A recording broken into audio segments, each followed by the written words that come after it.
Welcome to another Q&NE layout switching video.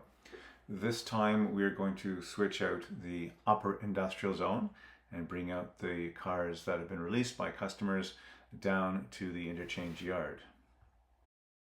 Like our last video, the editing here may be a little bit rough, combination of laziness or just getting older. It was too difficult to edit out some of the goofs, and so you'll see them in here, largely related to the hidden uncoupling magnets as we've talked about before.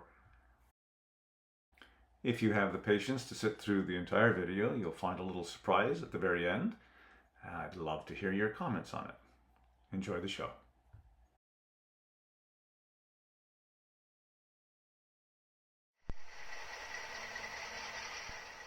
Power for today's transfer run is MP15AC number 22 and venerable old GP9 number 59.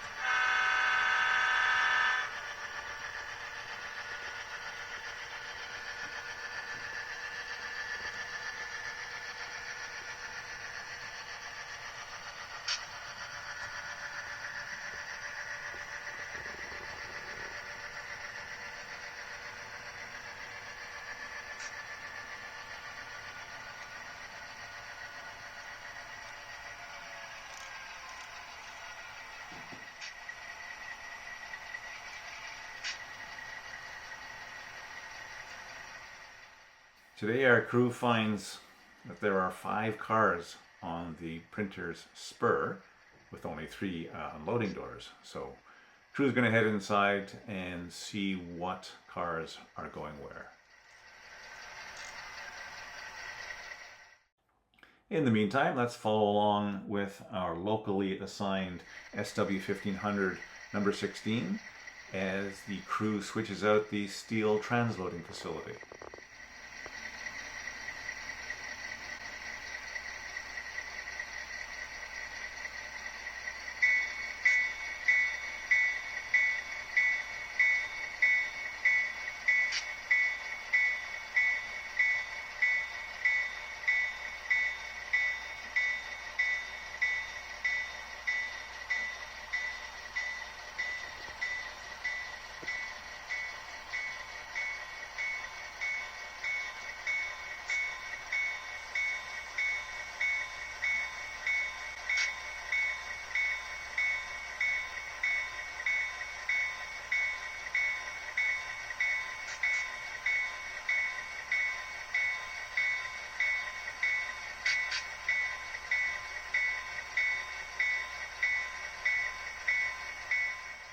Here we see our crew setting out the inbound load of steel coils onto the front end of track number 2. That's so we can reach into track number 1 adjacent and pull out the empties that have been released.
Now we can spot the inbound load on track 1.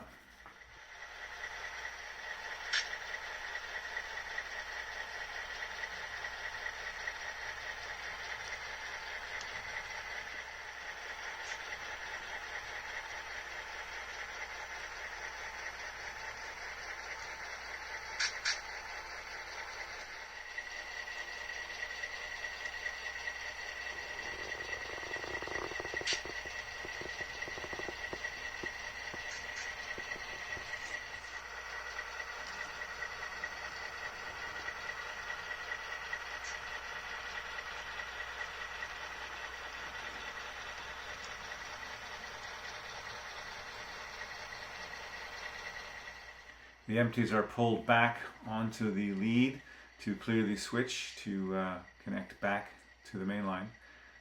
These 3 cars and the caboose will become the tail end of the transfer shoving movement back to the interchange yard.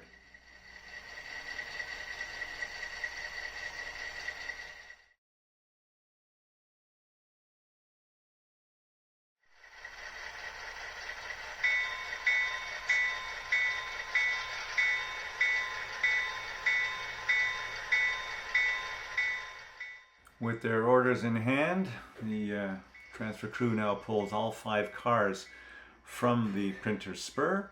The last 3 cars are empties, and the first 2 cars are loads to be respotted at the doors. The 3 empties will temporarily be set aside down the lead so that the crew can make their move.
The 3 empties are spotted on the lead to the building supply company, just clear of the road crossing. So the 2 inbound loads can be pulled back and spotted at the printer.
Close your eyes, you don't want to see this. I didn't want to see it, but there you are, it happens.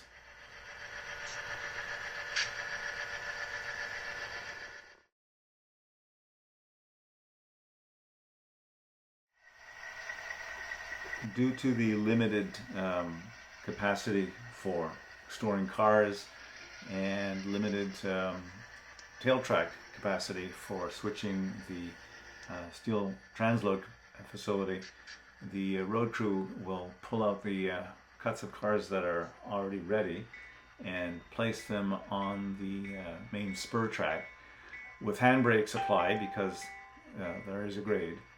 This will allow the local crew to continue with the switching of the transload, and will also allow the transfer crew to continue switching the other two industries to fill out the rest of their train.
These keep alives really do a good job of allowing for slow movements through diamonds, especially on locomotives with short wheelbases like this one.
this cut of cars will now be shoved up to where the transfer crew is waiting. They'll then couple on and set those cars over on top of the other 3 cars that are already on top of the caboose on the spur. And it'll be shoved down the grade slightly and handbrakes applied on all cars to prevent any runaways.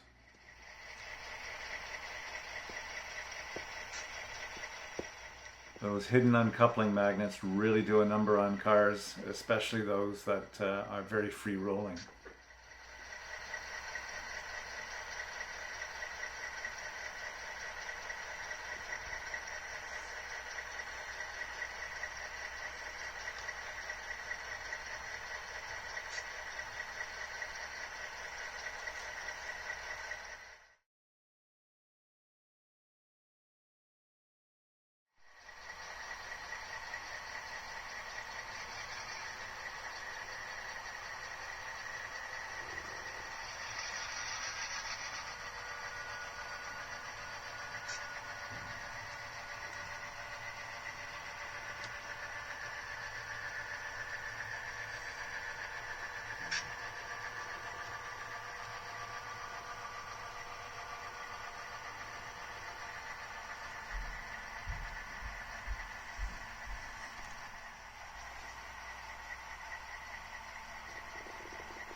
The car we want is the empty plastics pellet hopper car behind the tank car.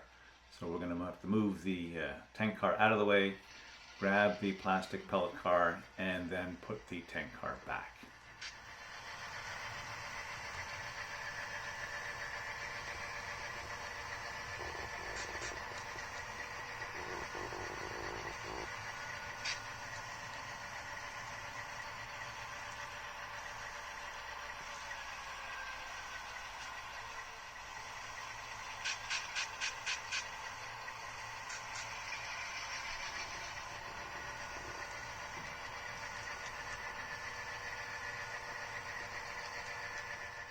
You see another example of why it's sometimes a challenge to make these videos. Another runaway due to a hidden coupling magnet. This time a partially unloaded tank car headed straight for another industry. Good thing it stopped before going through the doors. It doesn't help that there's a very slight downgrade into this other industry. I wanted to have a slightly different track profile between adjacent tracks. Looks good, but cars tend to run away on you sometimes.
Now we can put that misbehaving tank car back where it was.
Did you all see that?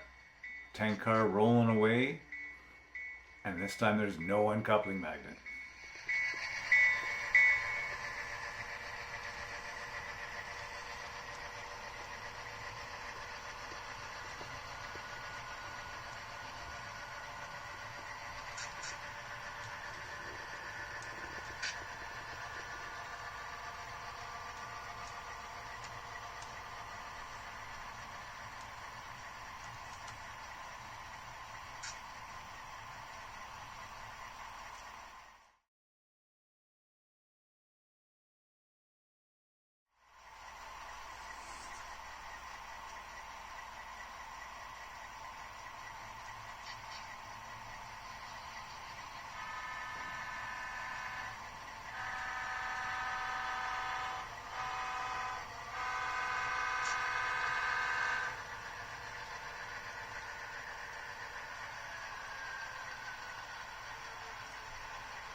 With our outbound transfer now completely assembled, our local switch crew on number 16 can move their locomotive back to its normal resting place by the building supply company, and then we'll watch the transfer make its way into the interchange yard.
We're just going to hold here for a few moments while our head-end brakeman gets off the caboose and lines a few switches. And that allows our crew to shove in the transfer on one or two tracks, depending on how much room is available.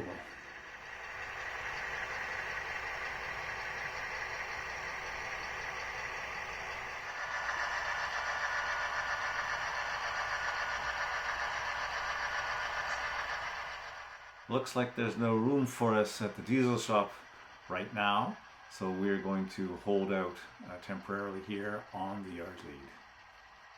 Thank you for watching, and stand by for that little teaser I promised.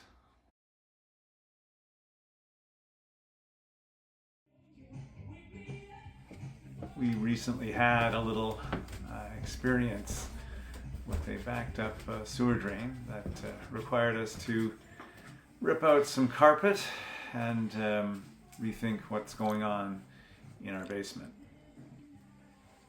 Coincidentally, we are also vacating one of the rooms in the basement that my daughter was using as a studio. This used to be part of the original Q&E version 1, going back almost 30 years. So we've been waiting a long time for this room to be vacated. You see the X on the wall. That's, as we say, X marks the spot. That is where the Q&E main line will come through the wall and expand into this wonderful new space. There is a design in the works, and some materials have been gathered, so stay tuned. Exciting times ahead. As always, thank you for watching. If you enjoy layout improvement videos, here are a few others that you may find interesting. If you're not already a subscriber, you can click on the logo on the top right-hand corner of your screen.